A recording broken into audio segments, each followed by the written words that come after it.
Assalamualaikum warahmatullahi wabarakatuh. Selamat datang kembali di acara Job Education and Entrepreneurship Fair 2024 SMK Negeri Temayang.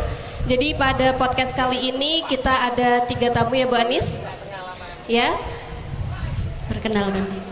Jadi saya perkenalan dulu, nama saya Hanif Mutiarasti bersama rekan saya Anis Rahmawati. Terima kasih Bu Hanif. Jadi pada episode kali ini kita akan membahas tentang peluang karir dengan perwakilan dari dunia usaha dan dunia industri. Ya, sebelum kita memasuki acara inti tentang tanya jawab seputar dunia usaha dan dunia industri, monggo bapak-bapak dan ibunya untuk berkenalan dulu. Mungkin dimulai dari ibunya. Ladies first, nggih, betul Ibunya atau sekali. mbaknya mungkin? Oh, mbaknya aja. Mbak, masih muda nggih, Mbak. Biar lebih akrab Mbak aja kalau gitu. Nggih, siap. Assalamualaikum warahmatullahi wabarakatuh. Selamat pagi untuk rekan-rekan semuanya di SMK Negeri Temayang. Perkenalkan saya Mbak Eksi dari PT Biliet Indonesia yang berlokasi di Kabupaten Lamongan. Di sini saya mewakili PT Biliet Indonesia, ingin menjelaskan sedikit Bu nggih. Jadi PT Biliet Indonesia itu industri alas kaki, sepatu olahraga. Kami perusahaan modal asing dari Taiwan. Saat ini untuk karyawan kami ada sekitar 4.300 orang. Kedepannya untuk peluang bagi teman-teman yang hari ini ikut job fair, mungkin untuk penyerapan tenaga kerja kami masih sekitar 500 di perusahaan saat ini, dan kami akan segera membangun plan kedua yang di situ untuk kebutuhan tenaga kerjanya kurang lebih 5.000. Dari saya cukup, perkenalannya bisa dilanjutkan dengan teman-teman yang lain. Terima kasih. Wassalamualaikum warahmatullahi wabarakatuh. Waalaikumsalam. Oke, terima kasih Ibu dari perwakilan PT Biliet Indonesia. Mbak, maaf nggih. Yang PT Biliet ternyata membutuhkan karyawan yang sangat banyak gitu nggih ke depannya karena akan membangun cabang baru begitu nggih.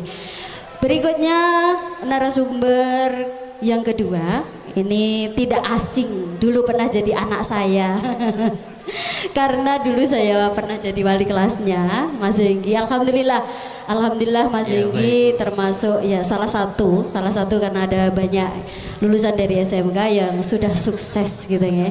Kalau saya sudah kenal Mas Zenggi ya, tapi Bapak Ibu yang lain kan belum kenal. Jadi monggo kenalan dulu Mas Zenggi. Ya baik, terima kasih pada kesempatan hari ini saya diundang dalam acara Job Education and Entrepreneurship Fair 2024. Perkenalkan, nama saya Hengki Kanata. Itu nama asli ya, Hengki Kanata. Mungkin nama Kanata ki nama opo kok iso Kanata. Kayak orang Jepang. Iya, tapi itulah pemberian dari orang tua, ibaratnya seperti itu. Nggih, tidak usah panjang lebar. Saya kebetulan alumni dari SMK Negeri Temayang ini tahun 2010 ya, ya Bu ya. Kok saya lupa ya? Sudah lama sekali. Jadi saya berasa tua kalau seperti ini Mas. Iya, 2010. Nah, masih muda banget ya. Terlalu apa ya? Alhamdulillah seperti itu. Ini saya kebetulan alumni 2010 ya, seperti itu. Di sini setelah alhamdulillah saya lulus sekolah Bu ya, itu saya memberanikan diri untuk menciptakan usaha Bu. Seperti itu. Lah seperti itu, alhamdulillah di rumah saya punya usaha itu yang diberi nama mungkin sudah tidak asing bagi teman-teman yang mungkin domisili Bubulan, itu bernama HKG Multimedia. Di situ kami HKG Multimedia itu apa? Di situ kami banyak sekali Bu yang kita rangkul di situ. Dari yang satu HKG itu Heklilo Kreatif Grafik, yang multimedia itu dari segi percetakan yang pertama. Terus yang kedua, kebetulan di situ kita ada lagi satu yang sekarang menjadi inti dan alhamdulillah mungkin apa ya, mungkin ujung tombak usaha kami, yang itu adalah HKG Wifi. Alhamdulillah kita juga ada usaha lagi, yaitu di bidang Wifi internet, yaitu ESP. Alhamdulillah kami bergabung di Metro, yaitu dari PT Global Media Data Prima. Terus yang ketiga dari HKG punya anak usaha lagi, yaitu HSE. HSE itu adalah HKG Smart Education. Nggih, alhamdulillah itu adalah kursus komputer, Bu. Alhamdulillah sampai saat ini kita punya sekitar 65 murid didik. Alhamdulillah, luar biasa perkembangannya. Untuk apa itu? Pelatihan komputer di HSE. Yang terakhir, yang keempat itu ya kita ada seperti kafe Lilo seperti itu. Berarti kita ada 4 usaha ya, alhamdulillah. Luar biasa. Bulan itu berkembang semua seperti itu. HKG. Ya, HKG. Ya mungkin cukup itu dari saya. Berarti untuk teman-teman, untuk adik-adik yang mungkin berkendala setelah lulus SMK kok bingung mau cari apa usaha atau melanjutkan kuliah kok mungkin agak kesulitan atau melamar pekerjaan kok agak repot, jangan takut untuk berwirausaha seperti itu Bu ya. Oke, cukup, terima kasih dari saya. Terima kasih Mas Hengki. Terima kasih. HKG itu Sakira itu Hengki Kanata Group. Bukan Bu. Ternyata HKG adalah Heklilo Kreatif Grafika. Itu sebenarnya saya mencuri Bu nama itu. Mencuri dari mana ini? Terus terang. Mencuri membawa berkah. Bisa yang mendengar apabila tahu itu yang di Babat itu ada yang namanya Kombi Grafika Bu. Itu percetakan yang menginspirasi saya. Makanya saya pakai nama HKG, Heklilo Kreatif Grafika. Karena apa? Kalau yang Heklilo, maaf sebelumnya ini saya juga mau cerita lagi. Heklilonet itu apa? Sebelum saya punya 4 inti usaha itu, sebelum itu saya punya warnet. Lah, Heklilonet itu warnet saya. Makanya saya kembangkan setelah warnet kok sudah nggih ngapunten, mungkin kita sebagai mental usaha kan yang namanya naik turun itu sudah biasa. Kalau warnet sudah tidak bisa berkembang, ya jangan patah semangat. Yang lain ya lagi. Seperti itu. Peluang lain seperti itu Bu ya. Makanya alhamdulillah dari warnet, beranjak dari warnet kita bisa dari percetakan, bisa dari itu wifi, kemudian ini alhamdulillah ada kursus komputer. Ya ini juga teman-teman adik-adik kita punya HSE. HSE itu adalah kursus komputer kita resmi. Kita sudah ada di Senaker. Dalam arti apabila sudah ada izinnya gitu. Sudah ada izinnya. Apabila nanti teman-teman yang ingin membutuhkan sertifikat komputer, monggo bisa langsung ikut kursus komputer di HSE. Bisa bergabung di HSE gitu ya. Oke, terima kasih untuk Mas Hengki, penjelasannya sudah sangat detail sekali. Alhamdulillah sekarang usahanya sudah berkembang biak gitu. Bisa dikatakan berkembang biak. Nah, Mas Hengki ini luar biasa sekali, semangat wirausahawannya. Gagal 1 jangan takut, pasti akan tumbuh 1000. Seperti itu nggih. Kayaknya seperti itu. Oke, untuk selanjutnya dari LPK Aishiro. Bacanya bagaimana Bapak? Mohon maaf. LPK Aishiro. Aishiro. I love you. I love you. Aishiteru. Ya, mungkin Bapak bisa berkenalan dulu dan juga menceritakan LPK Aishiro ini seperti apa begitu. Baik, terima kasih Mbak Salri. Hanif dan Anis. Mbak Hanif dan Mbak Anis, terima kasih waktunya. Bapak Kepala Sekolah dan mewakili semuanya jurusan yang di SMK mana nih? Negeri Temayan. Luar biasa. Ini Mbak Eksi sama Mas Hengki ini dekat-dekat rumahnya. Paling berapa menit Mas ke sini? Lamongan ya tuh ya Mbak? 2 jam. Lamongan masih 2 jam. Iya, aku 4 jam ya. 2 kalinya Lamongan. Saya dari oke. Nama Pak Yasmin Mas Hami. Dulu saya juga jadi guru kayak Ibu. Saya mengajar di SMA 10 tahun. Tahun 2003 sampai 2013. PNS kayak Ibu. Kemudian saya resign. karena peluang-peluang di luar perlu pendampingan. Jadi waktu itu di dalam sekolah itu kan sudah ada guru-guru banyak sekali, sudah memikirkan anak-anak yang banyak. Kemudian saya memikirkan lulusannya gimana ini? Caranya adalah banyak yang bisa kuliah dan banyak juga yang tidak bisa kuliah. Makanya peluang itu saya tangkap, saya membimbing anak-anak yang mau kerja di luar negeri, di Jepang. Saya pernah tinggal di Jepang, sehingga ada pengalaman yang harus saya share kepada teman-teman anak-anak muda gitu. Kemudian akhirnya bersamaan dengan saya jadi guru, saya bikin LPK. LPK itu Lembaga Pelatihan Kerja Bahasa Jepang, khusus pendidikan dan pemberangkatan ke Jepang.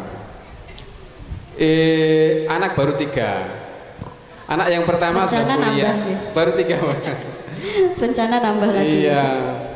Mas jadi kan habis dia anak Mas urung ya, jenong ya. Mau yang ketiga ini Bapak. Yang ketiga. Yang pertama kemarin sempat di Jepang 1 tahun untuk internship mas kuliah, kemudian perempuan, kemudian yang kedua laki-laki juga saat ini menempuh pendidikan di Jepang juga untuk kuliah. Kemudian yang ketiga baru masuk SMK perempuan, SMK jurusan komputer dan game itu apa? Jaringan lunak dan game gitu di Semarang G. Baik itu pribadi. Kemudian LPK Lembaga Pelatihan Kerja ini kami dirikan pada tahun 2009. Kami didik anak-anak yang lulusan SMK, anak kuliah yang tidak pernah kerja atau belum bisa kerja, kemarin kami didik di atas 1000 lebih yang sudah pergi ke Jepang untuk kerja. Yang menjadi pengusaha-pengusaha juga banyak. Saat ini kami sudah fokus di LPK saja, tidak di sekolah karena sudah sangat sibuk. Setiap hari kita harus komunikasi dengan pihak Jepang untuk merekrutmen, kemudian placement dan seterusnya. Terus kemudian kami di Jepang itu juga ada pengawasan anak-anak yang sudah di Jepang terus gitu. Saat ini siswa ada sekitar 160 siswa di LPK. Di antaranya dari SMK ini mana nih Temayang ya. Kemarin ada 11 siswa di tempat saya. Alhamdulillah hari ini ada yang mau wawancara 3 orang yang alumni. Sedangkan yang di sini kelas 12 dikembalikan ya, udah ditarik di dikembalikan sini. Yang kelas 12 ditarik sementara biar menyelesaikan SMK-nya dulu. Setelah SMK selesai, kemudian nanti balik lagi ke LPK untuk melanjutkan wawancara dengan pihak Jepang. Jadi LPK kami didik kira-kira 4-5 bulan untuk menghadapi wawancara dengan pihak Jepang, karena orang Jepangnya nanti datang langsung oleh rekrutmen langsung jobnya dari berbagai job itu, kemudian memilih, kemudian kalau sudah dipilih kemudian dokumen kami kerjakan sampai pemberangkatan. Kontrak 3 tahun sampai 5 tahun, gaji per bulan kira-kira 15 juta. Di gajinya diberikan semua, tidak ada potongan-potongan ke LPK kayak PJTKI. Bahwa kami adalah LPK Lembaga Pelatihan Kerja, bukan PJTKI. Untuk Hongkong, Singapura dan seterusnya bukan, tapi kami khusus Jepang saja. Dan kami punya izin Kementerian Tenaga Kerja, Kemenaker untuk pemberangkatan ke Jepang. Dan kami punya MOU langsung dengan pihak Jepang. Kita ada 5 perusahaan besar di Jepang yang saat ini sedang MOU dengan kami. Kemarin juga ada pemberangkatan ke Jepang, mungkin dikepoin IG-nya, IG kami namanya LPK I0 gitu. Nanti dilihatin anak-anak. Oke, siap, nanti bisa di-share-kan. Baik, nanti mungkin yang kelas 11 atau masuk kelas 12 sekarang nanti saya mohon tampil di sini sebentar. Kira-kira hasil didikan kami 3 bulan itu kayak apa? Nanti gitu. Gimana waktunya, Mbak? Matur nuwun, terima kasih. Terima kasih Bapak Yasmin atas paparannya. Nah, ini Bapak Yasmin juga sangat luar biasa dari pengalaman ke negeri Sakura gitu ya, menjadi prospek bisnis yang beliau kembangkan sampai saat ini, membantu adik-adik kita yang sedang mencari pekerjaan untuk bisa pergi ke negeri Sakura untuk memperbaiki perekonomiannya tentunya. Oke, untuk pertanyaan selanjutnya, mungkin dari Bapak Ibu itu di perusahaannya pasti ada kendala atau tantangan. Nah, mungkin bisa diceritakan kepada kami kira-kira kendala atau tantangan yang pernah dialami atau mungkin tidak pernah ada kendala atau tantangan juga boleh diceritakan. Monggo dari mbaknya dulu.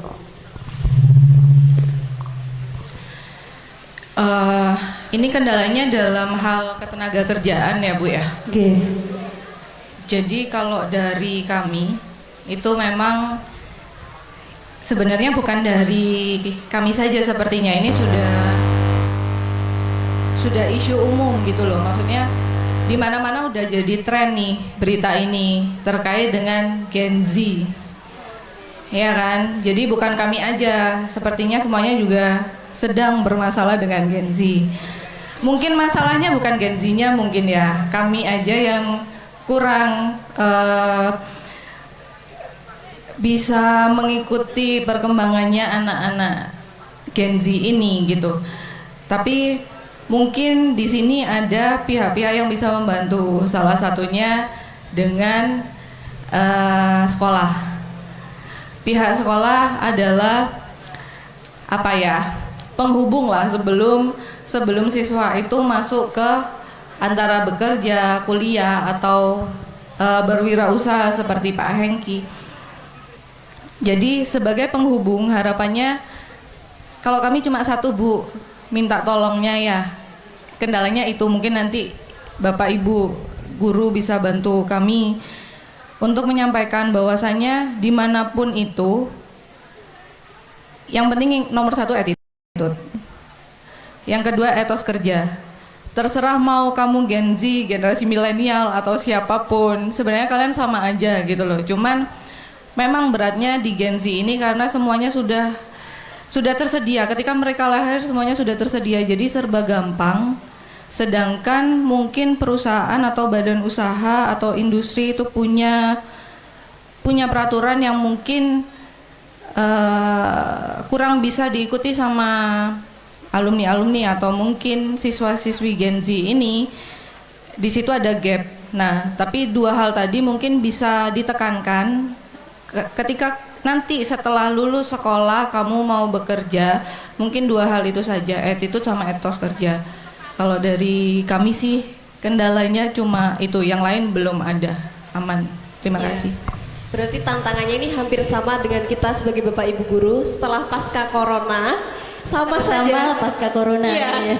Luar Kita biasa. Masuk generasi Z ya, Gen Z, untuk tantangan attitude-nya mereka kita benar-benar ekstra juga Bu. Gurunya ya repot. Iya. Jadi kita harus memang bekerja sama, sama-sama bekerja sama dari pihak sekolah juga maupun dari dunia usaha dan dunia industri. Gitu. Karena terkadang sekarang di dunia industri kan yang dibutuhkan memang attitude mereka. Soal skills kan memang bisa dipelajari begitu ya. Iya, jadi kalau memang dari segi skill kita semuanya pasti di dunia usaha manapun masih ada training gitu loh. Tapi kalau attitude dan etos kerja itu kayak harus ditanamkan benar-benar gitu. Ini betul sekali. Ya, ini mungkin untuk para peserta didik yang mendengarkan podcast ini nantinya bisa dilihat di YouTube juga bahwa yang terpenting adalah attitude serta karakter yang harus dimiliki oleh anak-anak. Oke, dan etos kerja juga harus disiapkan. Kalau untuk Mas Hengki bagaimana Mas tantangannya berada di dunia industri usaha, wirausaha, ya bagaimana? Siap, baik, terima kasih ya. Mungkin kalau di dunia usaha lebih spesifikasinya gini, kita banyak sekali tantangannya Bu. Dari pertama saya merintis usaha itu bagaimana saya itu menciptakan kepercayaan konsumen terhadap saya, itu yang paling penting. Karena apa? Kalau nanti konsumen itu percaya sama saya, ya alhamdulillah ya sampai seperti ini, sampai bisa di titik seperti konsumennya ini. akan mendekat gitu Mas. Seperti itu. Lah seperti itu. Yang kedua itu yang saya kesulitan di dalam, kalau misalkan alhamdulillah ini usahanya sudah mulai berkembang ya, ibaratnya sudah berkembang. Itu yang kedua itu menciptakan maksudnya menciptakan SDM-nya saya, SDM yang bekerja di saya. Ya seperti tadi bahwa memang benar sebenarnya kalau misalkan kalau kita skill pekerjaan memang dipelajari, tapi pada dasarnya ya nanti kembali lagi ke anak-anak itu untuk apa yang sesuai harapan kita, pelayanan yang harapan kita itu sulit. Berarti terkadang itu kita menciptakan, ibaratnya menciptakan teman-teman yang bisa menguasai skill pekerjaan seperti kita itu sulit. Yang kita harapkan itu sulit seperti itu. Nah, bingung ya gitu. Ya makanya dari situ saya terapkan ke teman-teman saya setiap 1 minggu sekali mungkin atau mungkin 2 minggu sekali kita terus melakukan briefing karena saya yakin bahwasanya untuk teman-teman yang baru lulus SMK mungkin itu atau mungkin lulus SMA masuk ke tempat saya itu nggak langsung bisa gitu. Berarti kita mulai dari awal, kita briefing dari awal dan itu pun mungkin tantangan bagi saya bagaimana cara teman-teman itu bisa menguasai skill-skill yang bisa saya terapkan di dunia usaha saya seperti itu. Dan ya alhamdulillah ya sedikit demi sedikit akhirnya mereka ya dengan adanya pendampingan kita setiap dua kali semacam training gitu ya mungkin bener seperti katanya Mbak bahwa untuk saat ini teman-teman itu mungkin bisalah ditingkatkan lagi dari seperti loyalitas kerja, dari attitude juga betul itu. Kadang saya juga lucu, iki yang ngelamar pekerjaan kok malah sing sangar iki. Seperti attitude ya ada kayak gitu mau diterima. Ini kok kurang sopan, apa diterima kalau kita kesulitan cari pekerjaan. Makanya dia agak bingung apalagi di tempat saya itu kan lokasinya kan lokal kan, bukan mungkin tempatnya di perkotaan atau di apa. Mungkin ya untuk anak-anak lokal itu juga ada sedikit tantangan bagi saya bagaimana cara mendidik mereka itu bisa sesuai dengan saya seperti itu. Terima kasih Mas Hengki. Ya di Mas Hengki itu kan ada lembaga pendidikan komputer ya Mas ya. Nah saya tertarik ingin menanyakan kira-kira anak usia berapa yang minimal yang bisa belajar di Mas Hengki? Baik, terima kasih. Bisa saya jawab. Ini untuk di saya, untuk LPK yang ada di LPK HSE ya, Hagaki Smart Education itu kita bisa mulai pendidikan itu mulai dari SD bisa Bu. Mulai dari SD Cuma gini, kalau mulai dari SD, yang SD itu kami tidak bisa memberikan sertifikat. Akhirnya kita bisa memberikan piagam penghargaan. Karena apa ya? Mungkin kualitas untuk anak SD belajar komputer dipaksakan seperti apa tidak akan optimal seperti itu. Berarti untuk misalkan kita bisa mendapatkan sertifikasi komputer itu biasanya digabungkan sama SMA seperti itu. Jadi kalau anak itu hanya piagam penghargaan seperti piagam ya. Itu kan berarti memberikan sarana kepada anak-anak yang masih mulai tidak dini gitu ya untuk bisa belajar komputer.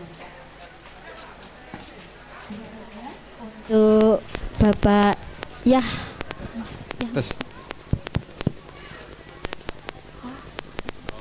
pending dulu ya.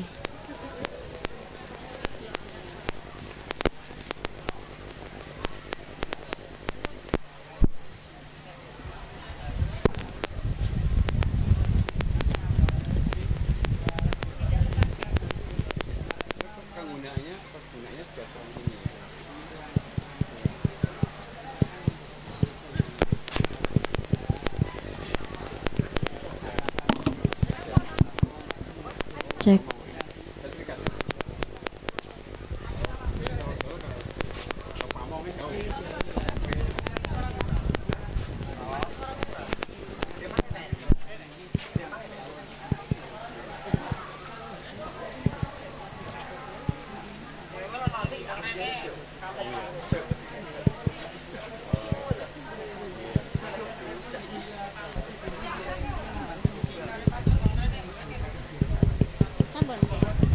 Terima kasih, bisa dimulai lagi nggih. Tes. Sampun saged. Sekarang berikutnya untuk Bapak Yasmin mungkin bisa diceritakan kendala dan tantangannya. Ya baik, terima kasih Mbak. Podo kan ini permasalahannya hampir sama sebenarnya.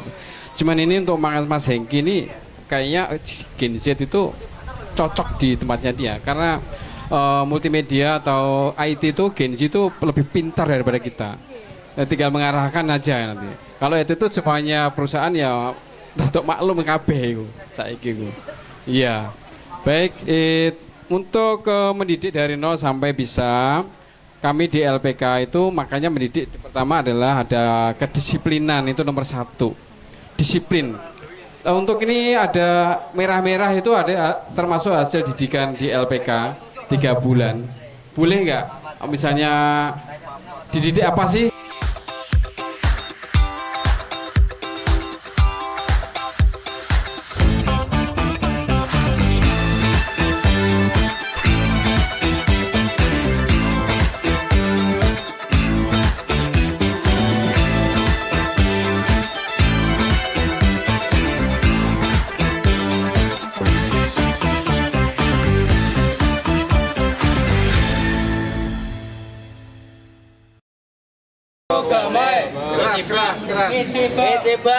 Keras. Isoku mamori mas. Taati peraturan. Mentaati peraturan. Nibang. Isoken me gambari mas. Berusaha dengan keras dan bersungguh-sungguh. Sanba. Imas kiki mas kangge mas. Melihat mendengar berpikir. Yon bang. Saya Satsuna Koto Memosi mas. Mencatat hal-hal yang penting. Go bang. Aisatsu si mas. Memberi salam dengan riang dan bersemangat. Roku bang. NGO si mas dan bari maseng. Berusaha dengan keras dan bersungguh-sungguh. Nana bang. Jikanu mamori mas. Tepat waktu. Ya. Seperti ini kira-kira ya mic-nya pas mati. Nomor satu diulangin tadi apa? Ya. Tepat waktu. Apa saja? Tepat waktu itu apa saja? Masuk kelas sore dan mengerjakan sukudai atau PR dan mengumpulkan KPI. Tepat waktu. Ya. Selama pelajaran ini nggak boleh bawa HP. Jadi pagi dikumpulin, sore baru diberikan sore. Yang nomor 3 tadi apa?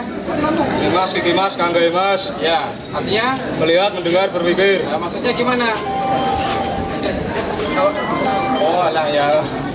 Nah, jadi kalau ada masalah dilihat dulu, dilihat dulu, kemudian ya dan seterusnya itu diulangi. Sambang. Imas kiki mas kangge mas. Ya. Melihat mendengar berpikir. Ya. Kalau ada permasalahan dilihat, didengar, kemudian berpikir maksudnya apa. Jangan asal langsung di replay. Paham ya? Kamu ini sambil Bu, sambil tunggu listrik ya. Enggak apa-apa toh. Ini suaranya kan gede-gede nih. Mohon maaf ya. Nomor 4 gimana, Jongbang? Saya Satsuna Koto Memosi mas. Ya, maksudnya gimana? Mencatat hal-hal yang penting. Misalnya contohnya apa? Jika diberikan materi atau disuruh mencatat, harus dicatat hal yang penting. Ya, kalau pada pembicaraan misalnya dan seterusnya kalau ada hal-hal yang baru maka harus dicatat. Maksudnya apa? Dicatat gitu. Hal yang penting dicatat, tidak hanya didengarkan doang, tapi dicatat. Ya. Yuk, Bang. Aisatsu si mas. Memberi salam dengan riang dan bersemangat. Ya. Berikan salam pada kapan? Pada saat bertemu sensei. Pada ketemu orang lain. Pada sensei, pada gurunya, pada teman. Dengan semangat. Contohnya gimana kalau pagi? Oye, mas. Siang? Konnichiwa. Malam? Konbanwa. Ya. Kalau ketemu lagi, pagi ketemu, sore siang ketemu lagi apa? Otsukare sama des. Ya, membungkuk. Dengan membungkuk namanya ojiki. Lanjut, Roku Bang. NGO si mas dan bari maseng. Ya. Berusaha dengan keras dan bersungguh-sungguh. Ya. Ulangi itu artinya video. NGO si mas dan bari maseng. Ya, membalas berusaha dengan keras dan bersungguh-sungguh. Ya, Damari Maseng. Jadi kalau sebenarnya itu apabila ada sesuatu jangan diam saja, tapi dijawab dengan jujur gitu.